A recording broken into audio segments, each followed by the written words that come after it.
All right, guys, Curtis Riggleman here. I'm here with one of my sales managers, Gurdeep. We are going to do some role playing on a write up, foursquare write up, and then we're going to do some role playing on the actual close, on how to go about the close on it. So, to start with the write up here, assuming you've already sat down and got all the information in your CRM, now you have to get up and go get your actual paperwork from the printer, from the desk, wherever you get your paperwork from. You have a 60-second window where this customer's sitting here alone. And if you don't dictate what conversation they're going to be talking about, it's usually not a conversation you want. You come back and find out your customer's either cooled off or they found something else online, something went wrong. So I use this, what we call a credit guideline form. We created this ourselves. This is very simple. Just for example, A credit says 5 or more years the same address, 5 or more years same employer, previous loans paid that is agreed, so forth, so forth. No bankruptcies, no repossessions. We have A, B, C, D credit. The last sentence being the most important one, suggested initial investment, 10% cash or trade equity. What this does, this is a dual purpose. This allows me to put my customer on task when I go get this paperwork. And when I bring it back, it allows me to start right into my write-up by asking them which one they qualify for. And then I just repeat the suggested down payment and start my write-up process. It gives them something in writing, tangible to see. It gives me a place to start without the customers asking, where did you come up with that down payment? I bought my last car with 0 down, etc. It's a nice, easy transition. So I'm going to do, starting from that point, and I'm going to do my write-up, and then I'll go through my write-up with you, and then I'm going to go through the actual close, coming over the top and closing the car deal. Okay, so this is going to be fast speed, and then we'll talk about it afterwards. But when I get up to get this paperwork, I'm going to say, Mr. Customer, you always want to instruct your customer what's going on. Let them know what's taking place so there's no surprises. Okay, I'm going to go grab all of our paperwork so we can get started. Okay, I will have the sales manager write in the selling price at the desk before I bring it back. So that's already filled in. So I'm going to say, Mr. Customer, I'm going to go grab my paperwork. I'll be right back. Do me a favor. Take a look at these credit guidelines, read through these thoroughly, and let me know which one best describes your credit when I get back. I've now put them on task. I know what they're going to be doing while I'm gone. I don't have to worry about coming back to surprises. When I come back, sit down. Okay, Mr. Customer, did you have a chance to look over those credit guidelines? Yes, I did. So, yes, I did. I said, which one best describes your credit? I'm going to get B credit. B credit. Perfect. That makes my job a lot easier, Mr. Customer. As you can see, suggested down payment with B credit. They like to see 20% down. In this case, is roughly about $6,000. Now, as you know, the more you put down, the lower your payment's going to be. I use this hand motion. The more you put down, the lower your payment's going to be. Do you want to work with the 20%, or did you have something else in mind? I was thinking more like 3,000.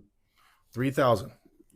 Whatever I get, I'm taking. I'm not doing this. I'm not saying and up to how much more they're expecting that confrontation. I'm going to make this very easy. I'm going to take that 3,000 because that's my first commitment from the customer. I'm going to put number one there first. Based on 3,000, I'm going to give them an estimated payment. The estimated payments I use is I will do $125 per 5,000. If you stay in that range, $25 per 1,000, you'll always be in a safe range where you work a car deal with all types of credit. So I'll say, Mr. Customer, perfect. Normally with your 3,000 based on B credit, you'd be looking somewhere in the neighborhood between 6 to, of course, 700.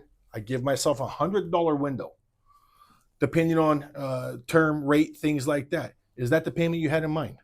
I was thinking more like 450. I want a counter. There's a specific reason I want a counter, and I'm going to go over that with you.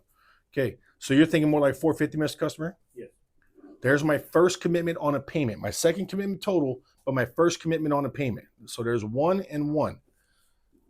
This opens the door for me to go back and ask for more down payment now, because I did not dispute the 3,000, didn't argue, didn't ask for more. I'll work with the 3,000. When I gave the suggested monthly payment based on that down payment and he countered with lower, you now open the door. Being the customer, have just opened the door to renegotiate down payment. So that's how I work my way back there. And I always use customer benefits based on what they want. So I'll say, Mr. Gurdeep, let me ask you this. So we can help get to the budget you're comfortable with, the budget you had in mind. It may take that 20%, that initial 6,000, might even take a little bit more. But if it took more than the 3,000 so we can get to your budget where you're comfortable, is that a possibility? The most I could do is probably another 500. Another 500, so 3,500? Yeah. Okay. And if we gave you a little time, couple weeks, could you put together a little bit more? About 500 and about maybe on my next payday, which is 2 weeks away. So you got 3,500 as good now? Yes. And an additional 500 in 2 weeks? Yes. Okay, let me see what we can do. Every little bit's going to help.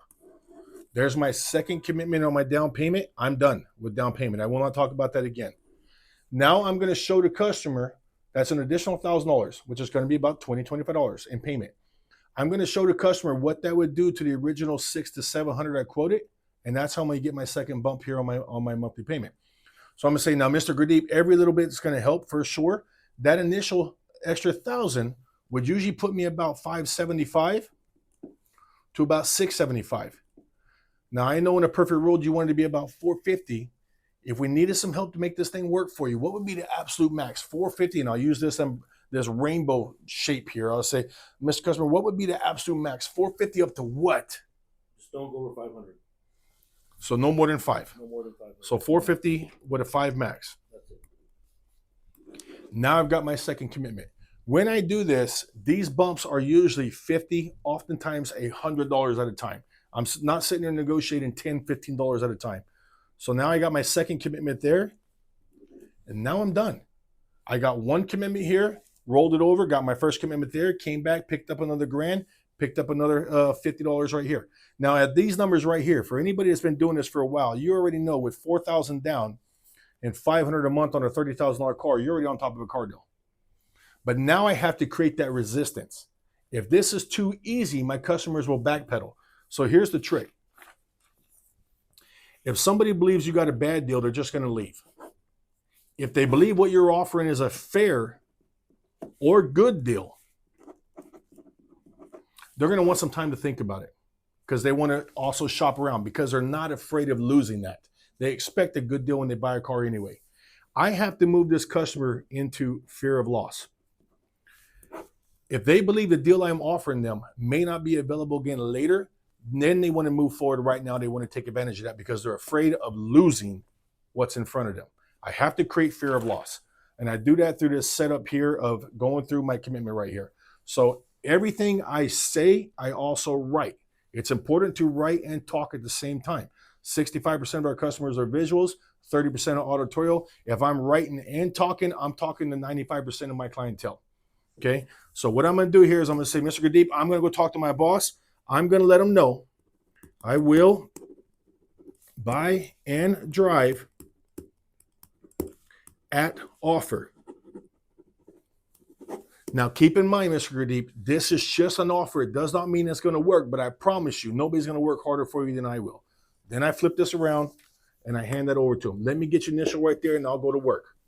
Okay.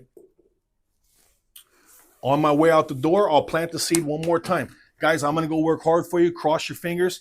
In my opinion, I think we still might be about $50, $60 away in payment, but I'm going to do my best. I'll be right back. And then I'm out the door. So let's go through this real quick. This whole thing takes less than 3 minutes. This is a fast process. Once you sit down and start this negotiation, the building rapport, the chit chat, that's all been done outside. You came off a test drive, emotions and ether are up. You got a certain window to get as much as you can get right here and get that first pencil back in front of your customer. You don't want to waste time talking about bullshit that don't need to be talked about at this point. Get to the business. That's why I use this credit guidelines. It allows me to dive right into it as soon as I sit down. Perfect B credit. In this case, they like to see 20% down is about 6,000.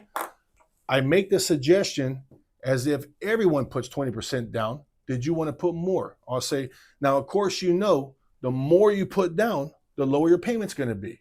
Did you want to work with the 20% or did you have something else in mind? What this does is this obligates the customer to dig in their pocket and give you everything that they can possibly give up the first time. So I'm not sitting here going back and forth 3, 4, 5 pencils to maximize that down payment. I get it right out of the gate. Okay. When I get that number, they're expecting a battle. I take the number. I move on. This This drops the wall down. This makes it easy for the customer to negotiate because they were expecting a bigger battle than what I just gave them. I get the payment out of them. When they give me a counter, which is what I want, that opens the door to go back and work the down payment again based on their benefits. Mr. Customer, let's try and get this to the budget you had in mind, get you where you're comfortable. That may require a 20%, maybe a little bit more. How close to that can you put together? Now we're both working toward their benefit, their goals, their budget. They're going to be more flexible to work for me versus 3,000. Can you do 4? Can you do 35? I have not given any benefits for asking for this additional down payment, and customers will tend to lock up. So I go this route so I can always use it as customer benefits. Always customer benefit. Get as much as I can get. Show them what that would normally do to the payment. Get my last bump on my monthly payment. I know in a perfect world you want to be around 450. We should be 575 to 675. How much over that 450? What would be the absolute max? I stretch this all the way out. This says 10, 20 is not good enough. This is 50 to 100. In most cases, I'll get 50 or $100 bump right there. Then I always put, I will buy now. Okay. You always want to put the word now in there because I've had customers tell me, oh no, I am going to buy, but not right this second. So I always put now and I always put offer. Because I've had customers also, when I come back with the first pencil and it's larger than what we talked about, they go, no, we had a deal. I want that other piece of paper back. So I got to explain to them, Mr. Customer, this is just an offer. This does not mean it's going to work. I'm planting that seed of doubt again. But I promise you, nobody's going to work harder for you than I am. Now I'm building the hope. It's a combination of doubt and hope that gets the job done. Too much of one or the other, and you get customers that piss backwards on you. If it's too much doubt, they want to save themselves the embarrassment of not making a car deal. And then they'll back out their commitment. They'll say things like, well, this gives me an idea. I wasn't looking to buy today. Da, da, da. They feel that that embarrassment's around the corner. I gave them too much doubt, and now they don't want to be embarrassed. They want to save themselves that embarrassment, so they look for an exit. If I give too much hope and make it too easy, hey, we should be right on top of a car deal. I don't see a problem here. Let me just go get the okay from my boss. Now they feel they left money on the table, and now they want to go shop it. And they'll tell you, my son just called. We got to get going. They come up with some excuse to leave. So it has to be a beautiful combination of doubt and hope at the same time. That's how I get that. And then on my way out the door, again, I'm going to leave them alone for the second time for a 60 to 120 minute window. I mean, a 120 second window here, 1 or 2 minutes. Why I go give this to my boss and I wait for my first pencil. What's the conversation that's going to take place while I'm gone? I have to dictate that conversation again. And that's why I'll let them know on my way out the door as I stand up, guys, in my opinion, I think we're $50, $60 close, but I promise you I'm going to work my best, but I still need a little bit of help. And then I'm out the door.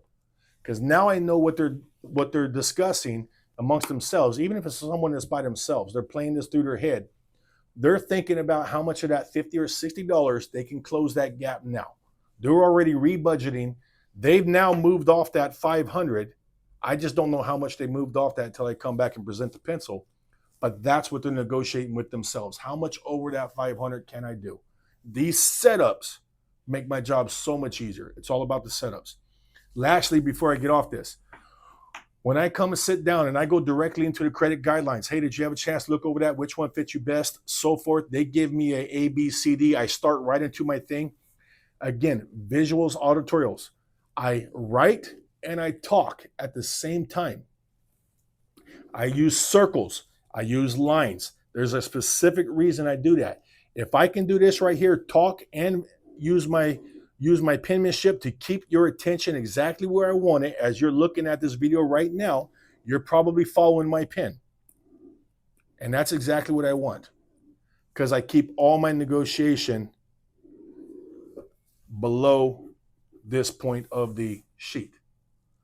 I get everybody so wrapped up in what's going on here that they completely forget to talk about this.